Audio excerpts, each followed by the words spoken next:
Welcome back to the deep dive. Today we're doing something a little different. We're going to zoom in on a single piece of paper, a single moment in time. And that moment is April 18th, 1960. Exactly. So picture a map of Africa. Right in the center, you have the Belgian Congo. A massive territory. I mean, it's resource-rich, strategically vital, and on this specific date, it is basically a powder keg. Right.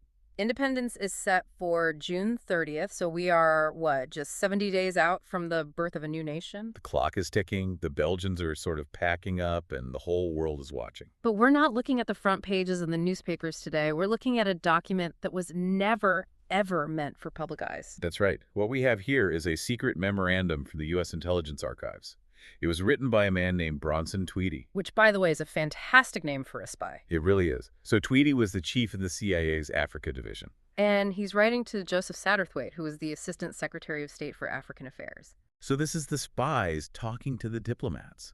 It's an interagency conversation about what on earth the United States is supposed to do with this huge, chaotic situation. And the reason we picked this document is because it just completely dismantles that Hollywood idea of the CIA. Oh, absolutely. You hear CIA, Congo, 1960, and you think of these omniscient puppet masters. Right, men pulling strings from a dark room. But what you find in these pages is, well, it's anxiety. Deep bureaucratic anxiety. This isn't a master plan. It's a group of people realizing they have very little information, very little time, and frankly, no idea who's going to win the upcoming election. So our mission today is to really dig into that intelligence worldview. How did they frame this fluid situation? What were they afraid of? And maybe the biggest surprise in the whole text. What was their initial stance on Patrice Lumumba? Which is definitely not what you'd expect from the history books. Not at all. So before we get to Lumumba, let's set the stage. The memo keeps using this word fluid. What does that actually mean in April 1960? It means a power vacuum. You have to remember, for decades, the Belgians didn't just rule the Congo, they stifled it. How so? They didn't allow political parties. They didn't build up a Congolese political class. There was no gradual transition to power. So it's like going from 0 to 60 in a few months. Exactly. And then suddenly independence is announced, the lid comes off, and dozens of political parties just spring up overnight. And the memo admits this. It does. It explicitly says, we are new on the Congo political scene. I mean, that is a stunning admission for an intelligence agency. They're acknowledging a paucity of good information. That really stood out to me. Usually these reports sound so sure of themselves. But here you have Brussels viewing things from Europe and Leopoldville, the guys on the ground, both telling Washington, it is chaotic down here. They're flying blind. Completely. There's no front runner, no clear majority. It's just a scramble. And in the middle of this, Tweedy is trying to come up with a strategy. The subject line is political action operations. Which is just a fancy way of saying meddling, right? Effectively, yeah. They're debating whether the U.S. should intervene before the election. Should they put their thumb on the scale? And if so, how do they do it without it blowing up in their faces? Okay, so let's start with the advice from the Brussels station. This part fascinated me because they seem to be treating the country like a volatile stock. That's a great way to put it. It's a venture capital approach. They're advising against a major action program. And why is that? The risk. The volatility. They look at the field and say, it's too crowded. If you bet big on one candidate now and he loses, you've just made an enemy of the winner. So because they have no idea who will win, a big investment is just too dangerous. Way too high. But they aren't saying stay out of it. No, definitely not neutrality. Never. They recommend what they call discreet support. And here's the key phrase for this whole era of espionage. It must be non-attributable to the United States government. Non-attributable. Okay, let's break that down. How do you actually move money into a country in 1960 without leaving fingerprints? It's all about intermediaries, layers. You don't hand someone a check from the U.S. Treasury. Right. You use cutouts. Maybe the money comes through a private foundation in Europe, or maybe an international labor group that the CIA is quietly funding. It could even look like a donation from a wealthy individual. So if a reporter starts digging, they hit a dead end. Yep. Or at least one that doesn't lead back to Washington. Plausible deniability is everything. Okay, now this brings us to the most surprising part of the Brussels analysis. We have to talk about Patrice Lumumba. The elephant in the room. For sure. If you know this history, you know Lumumba becomes the target. He's seen as the radical, the one who might turn to the Soviets. And, of course, he's eventually assassinated. with well-documented CIA involvement in his downfall. But in this memo, in April 1960, what are they saying about him? They are saying, do not stop him. I honestly had to read that line 3 times. The CIA station in Brussels explicitly advises against a Stop Lumumba campaign. It really runs contrary to the entire popular narrative, doesn't it? But you have to look at their reasoning. It's not out of sympathy. It's just cold calculation. What's the calculation? They identify Lumumba as the only leader with Congo-wide appeal. Everyone else is a regional chief, strong in their home province, but weak everywhere else. Lumumba's the only one with a national profile. So they're afraid that attacking him would actually make him stronger. Precisely. They write that an obvious American or Belgian campaign against him would only enhance his stature. It would make him a martyr. It would prove his whole point about imperialists being out to get him. Exactly. So instead of fighting him... They suggest funding him. Yes. The memo literally suggests considering limited funding to Lumumba right alongside the other leaders. That is just wild to me. They want to give money to the guy they call unscrupulous, that's their word, just to keep a seat at the table. That's that hedge fund mentality again. They call it keeping the door open. Explain that logic. The thinking is, Lumumba will probably be a major player. If he wins, and we've been funding all his enemies, that door is slammed shut. He'll hate us. But if we slip him a little cash now, through those non-attributable channels, maybe, just maybe, he won't be totally alienated. So you're buying an insurance policy on a house you don't even like. That is a perfect analogy. They aren't trying to pick the winner. They're trying to buy access to whoever might win. And they make a prediction in here that, in hindsight, is just chilling. The 2-year prediction. Right. The memo says it is almost certain that he will play an important role in the Congo for at least the next 2 years. And that just highlights the limits of this kind of analysis, doesn't it?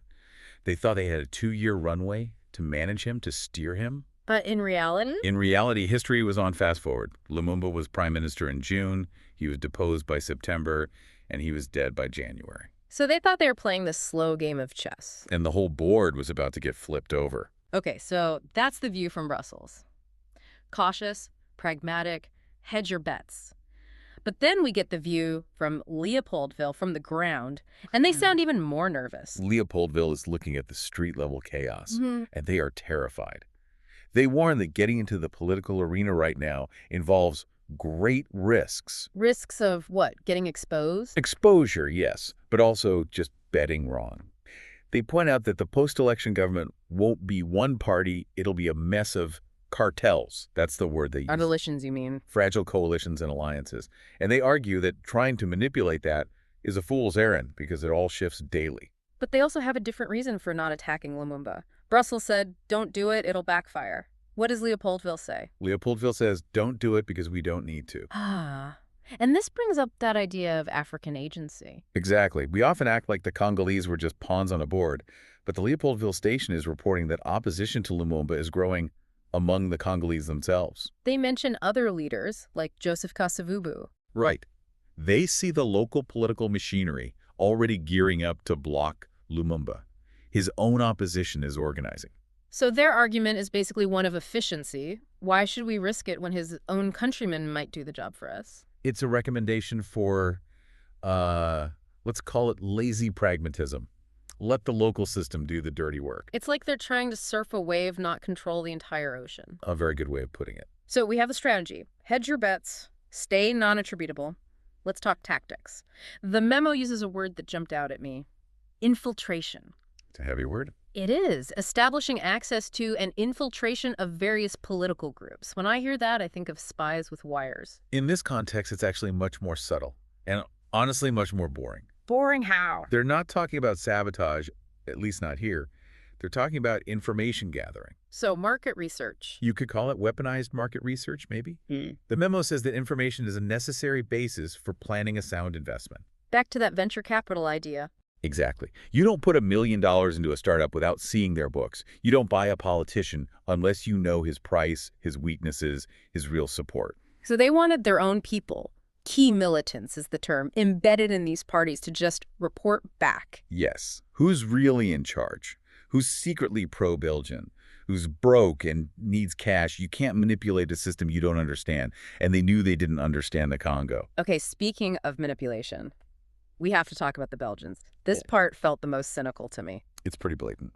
Belgium is a NATO ally. They're on the same team. But what does this memo tell the State Department to say to the Belgian embassy? This is the height of diplomatic duplicity. The memo explicitly recommends that Washington tell the Belgian embassy that the United States does not intend to intervene in the elections. While they are literally writing a memo about how to intervene in the elections. While debating funding candidates and infiltrating parties, yes, it's a straight-faced lie to a strategic ally. Why lie to them? Because their interests weren't aligned on this. The U.S. was playing this very tricky double game with colonialism. What do you mean? On one hand, they needed Belgium in NATO to defend Europe from the Soviets. But on the other hand, in Africa, the U.S. desperately wanted to be seen as the anti-colonial good guy. So if they were caught working with Belgium, It would destroy their credibility with all the new African leaders. Yeah. They just look like colonialism 2.0. So to preserve their influence with the Africans, they had to lie to the Europeans. it just shows the layers of secrecy, Yeah. hiding your intent not just from your enemies, but from your friends. A messy web. Lying to allies, funding potential enemies. And then there's the specific targeting. They mentioned supporting trade unions. That's a fascinating detail. It reveals how they think about power. Politicians come and go, governments fall. But trade unions, they're the infrastructure. The memo says it gives assurance of a continued role. Think about it. If the government collapses, the trains still need to run. The mines still need to operate. The people who control those workers have immense power, no matter who's president. So you're betting on the gears of the machine, not just the driver. Exactly. It's a long-term play for stability. And of course, there's the Cold War angle. Right, fighting communist sympathizers in the Eastern Congo. They couldn't leave that out. They identify a specific person fighting communists and call it a good case where a small investment could pay real returns. The anti-communist insurance policy. Amidst all the pragmatism, you still have that ideological core. So let's step back. We're looking at this document as a whole. What is the psychological profile here? I mean, the key word is reactive. Reactive. We love to imagine these grand, evil master plans. And look, the CIA did terrible things. But this document doesn't show a confident puppet master. It shows a group of people scrambling. It sounds like they were drowning in data but starving for wisdom. Yes, they're terrified of the uncertainty. They're terrified of being the new guys in town. Yeah. And they're just throwing small amounts of money at the wall to see what sticks. It's about buying access, not an outcome. Precisely. And if we look at the so what of this, Mm. it really challenges the idea that intelligence agencies can control the future. It absolutely does. I mean, look at their scorecard here. They predicted Lumumba would be a key player for 2 years. Wrong. They thought discrete support could stabilize things.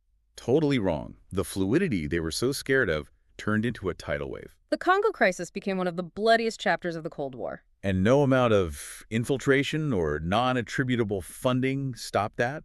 You could even argue that by pumping money into competing factions, they just made the fragmentation worse. They tried to manage the chaos, but the chaos managed them. Which brings us back to that point about African agency. The Congolese were driving these events, and the U.S. was just trying to keep up. And that's a lesson that applies way beyond 1960, I think.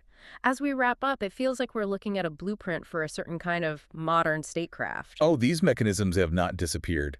The tools are the same. How so? The tech has changed, sure. Maybe it's cyber infiltration now, not just suitcases of cash, but the fundamental toolkit. It's identical. Major powers still use non-attributable funding. They still back multiple sides to keep access. They still mislead allies. It's the plumbing of foreign relations, usually hidden, but this memo lets us rip the wall open and see the pipes. And the pipes are messy. So a quick recap. We found a CIA that was functionally blind. We found them considering funding Patrice Lumumba as a pragmatic hedge. And we found a strategy built on deceiving not just enemies, but friends. All driven by a deep fear of the unknown. And I want to leave you with this thought. The analysts who wrote this memo were smart people. They had the resources. And yet they were completely wrong about the timeline, the stability, and the outcome. It really forces you to ask, how often does intelligence fail to predict the very chaos it's trying to manage? And here's a question for you to think about. Why would an agency choose to fund a politician they actively dislike and distrust? We saw their logic access, but is that a strategy that actually works? And maybe deeper, how does non-attributable support change accountability? If no one knows who's responsible until 60 years later, what does that mean for the consequences? And finally, they prioritized information over immediate action. In our world of instant reaction, is there a lesson there about the value of just knowing what's happening before you try to change it? Knowledge is the currency of power. Yeah. But as we saw today, even with all that currency, you can still go bankrupt. That's all for today's deep dive into the archives. Thanks for listening. Keep questioning.